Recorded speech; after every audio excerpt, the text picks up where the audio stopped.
안녕하세요. BTX입니다. 오늘은 디모데전서 3장을 살펴보겠습니다.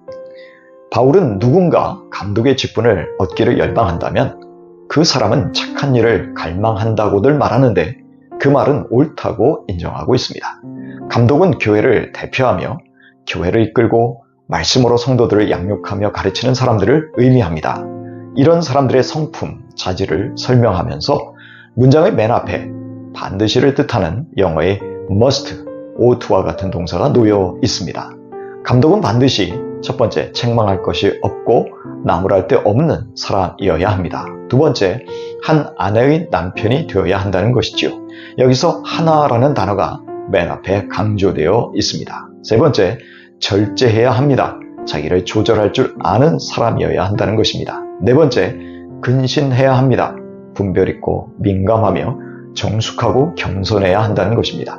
다섯 번째, 아담해야 합니다. 키가 작은 것이 아니라 존경할 만한 행동을 하는 것을 가리킵니다. 여섯 번째, 나그네를 대접하고 환대할 줄 알아야 합니다. 일곱 번째, 가르칠 능력이 있어야 합니다. 여덟 번째, 술을 즐기지 않아야 했습니다. 이는 주정뱅이나 술 중독자가 되어서는 안 된다는 것입니다. 아홉 번째, 난폭하지 않고 폭력적이지 않아야 했습니다. 열 번째, 너그러워야 했습니다. 관용하며 신사적이고 참을성 있고 사려 깊어야 한다는 말입니다.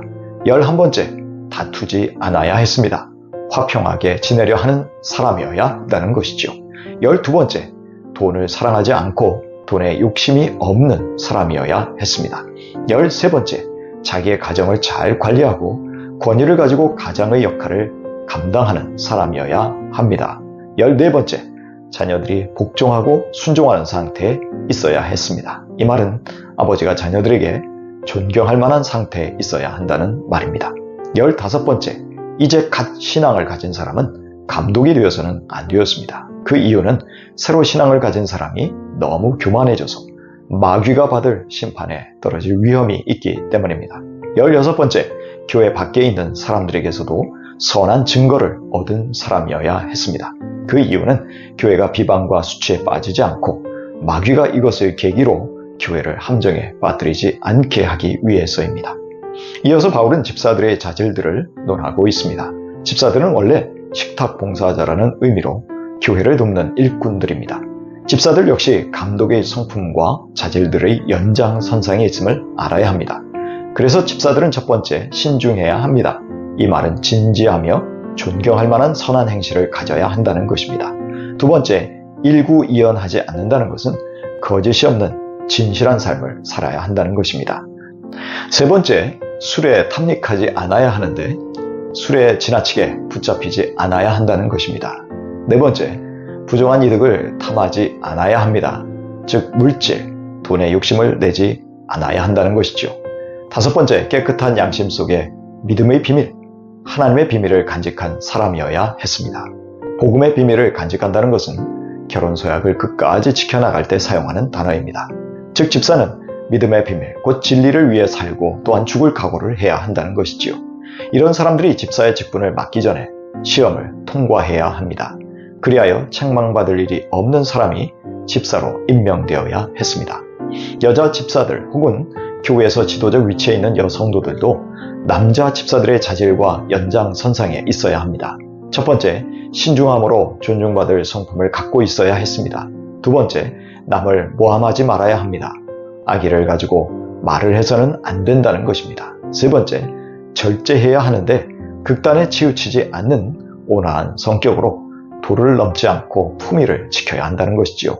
네 번째, 모든 일에 신실하여 신뢰를 줄 수 있는 사람이어야 한다는 말입니다.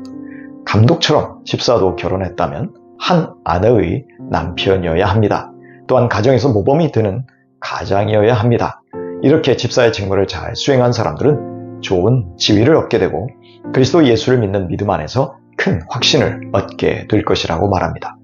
바울은 감독과 집사의 직분 요건들을 자세히 나열하므로 디모데가 하나님의 가족인 교회가 서로 어떻게 처신해야 하는지를 지도자로서 알기를 원했습니다. 바울은 교회가 하나님의 가족이기에 성도들은 하나님을 아버지로 섬기면서 형제 자매들을 서로서로 돌아보는 교회 공동체를 이루어야 한다는 것이죠. 또한 교회는 살아계신 하나님의 교회로 하나님은 지금도 교회에서 활동하시는 분이기에 우리는 하나님으로부터 놀라운 일들을 기대할 수 있음을 알아야 합니다. 교회는 진리의 기둥과 터, 기초와 버팀목으로 교회는 하나님의 진리 위에 세워져야 했고 진리를 지탱하고 수호해야 한다는 것이죠. 교회는 이렇게 진리를 붙들고 선포해야 하는 역할을 맡은 것입니다. 교회가 하나님의 가족이 될 수 있는 것은 육신으로 오신 예수님이 우리 죄를 대신해서 육체적 처벌을 받으신 대속제물이 되셨기 때문입니다.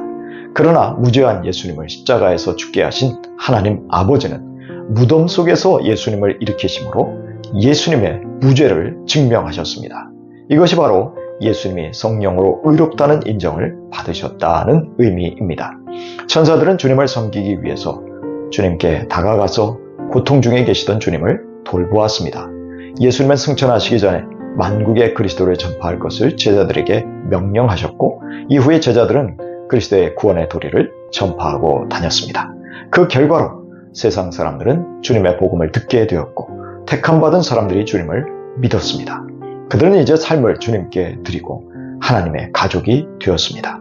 하나님의 뜻대로 살고 하나님을 기쁘게 해드리려는 사람들에게 이미 알려진 경건의 비밀인 그리스도께서 영광 가운데 승천하셨습니다.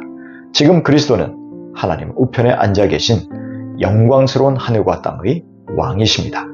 베드로전서 5장 1절 이하입니다. 나는 여러분 가운데 장로로 있는 이들에게 같은 장로로서 또한 그리스도의 고난의 증인이요 앞으로 나타날 영광을 함께 누릴 사람으로서 권면합니다. 여러분 가운데 있는 하나님의 양떼를 먹이십시오. 억지로 할 것이 아니라 하나님의 뜻을 따라 자진하여 하고 더러운 이득을 탐하여 할 것이 아니라 기쁜 마음으로 하십시오. 여러분은 여러분이 맡은 사람들을 지배하려고 하지 말고 양떼의 모범이 되십시오.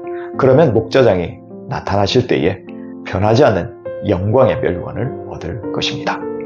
교회를 섬기는 지도자들에게 엄격한 자질들이 요구되는 것은 이들이 성도들의 본이 되어 말씀을 잘 가르쳐 성도들을 성숙하게 만드는 목자가 되어야 하기 때문입니다. 목자장이신 주님은 결코 이들의 수고를 외면하지 않으시고 마지막 날에 변하지 않는 영광의 멸관을 주실 것입니다.